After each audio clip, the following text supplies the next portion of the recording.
Hi, welcome to the NuWave Cooking Club. I'm Jennifer, the executive chef for NuWave Oven. Today we're going to do a beautiful grilled tuna, and we're going to throw together a compound butter.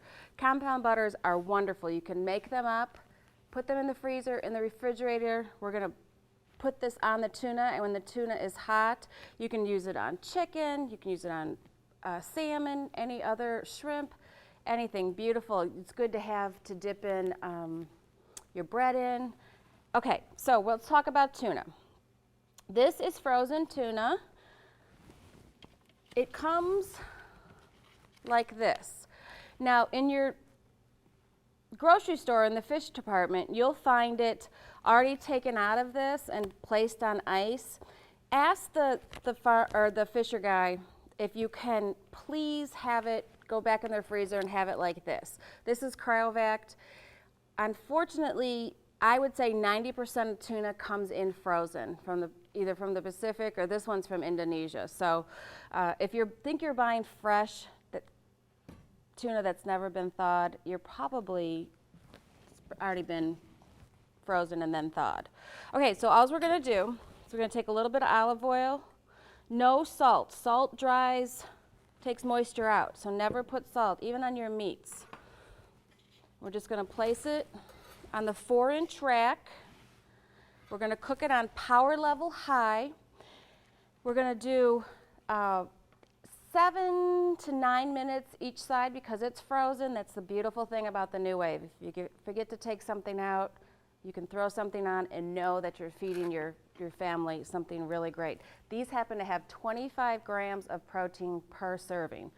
Really, really great way to get protein in.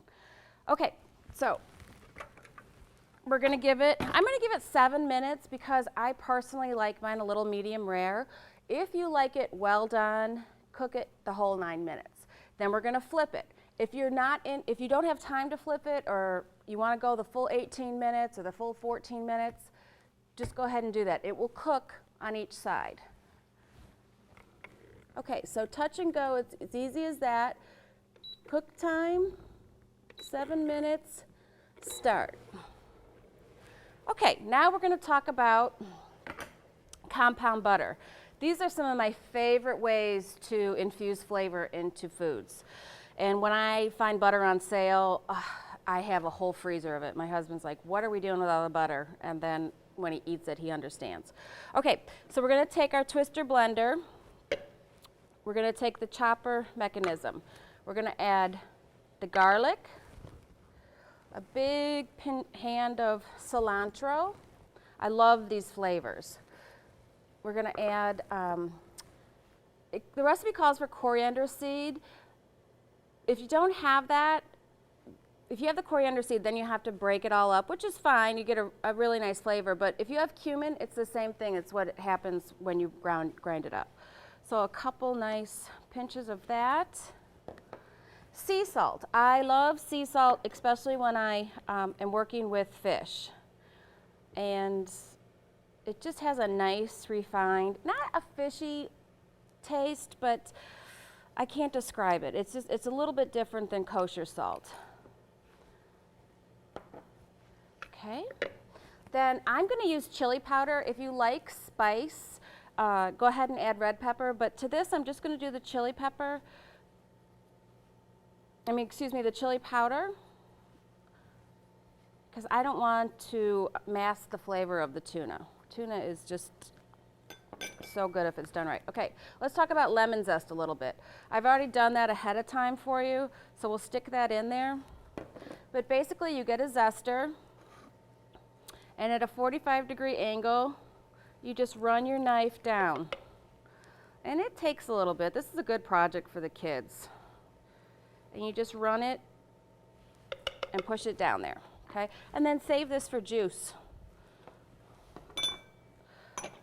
All right, so I'm gonna put that on, and we're just gonna pulse it. You don't want to leave, if you have a twister, you don't want to leave it going for longer than 20, 30 seconds. You want to pulse it.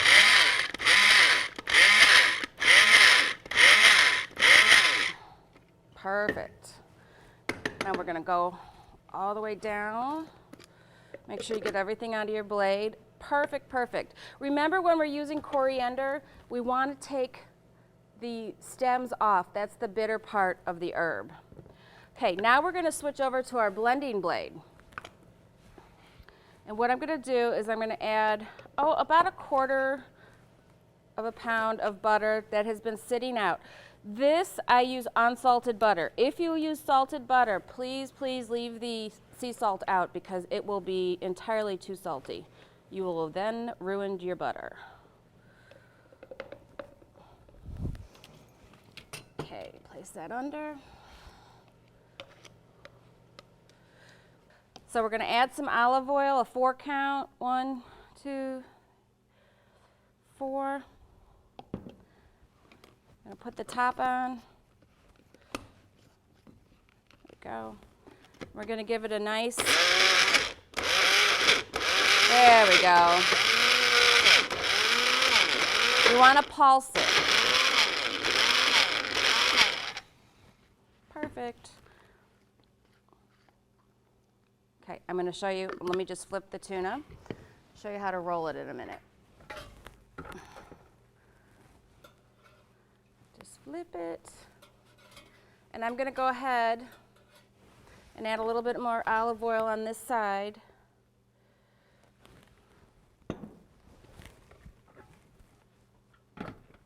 And we're going to give it cook time, 7 minutes. Start. All right. Now, let me clear all this up, and I'll show you how I wrap my compound butter. Okay. I take parchment paper. You can take wax paper. Kind of make it so it doesn't fold all over on you.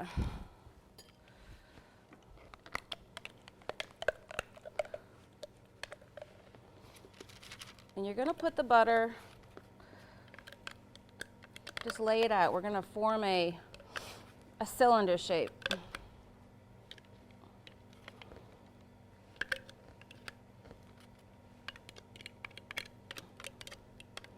Perfect. Then just kind of mash it all in. Okay, now what you want to do, take this side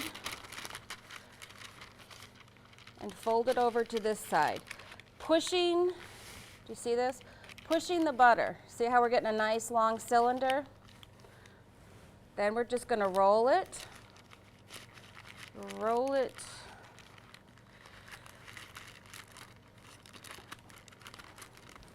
And just like a little package. Oops, we're coming out on that end. Just like a little package, roll it up. Then what I do is I mark what it is. This is a cilantro lime butter. And we've got about 5 minutes left on the tuna. I'm going to go finish wrapping this, sticking it in their freezer so it gets nice and hard. And then we'll cut it and I'll show you how we serve it with the tuna. So I'll be right back. Okay, our tuna is done. Our butter has been formed. This was just in the refrigerator. If you want it to be really nice and hard, just put it in overnight or for a couple hours in the freezer. So we're just going to plate it up. Take our nice tuna. Now I have put a little bit of cilantro on the bottom. Garnish, the story behind garnishes is you always garnish with what is in the butter, and since cilantro and cumin is one of the main things, that's what we put. So we just take a nice piece of it, just smash it on there and let it melt. See how, do you see how it's already melting? Yum, yum. Okay, this goes back in the refrigerator. This is great on chicken also. So there you have it. Basically in 14 minutes, we've got a perfectly wonderful meal. 25 grams of protein, perfect, perfect, perfect, from frozen to fresh. Love it. Well, until next time, have a great day.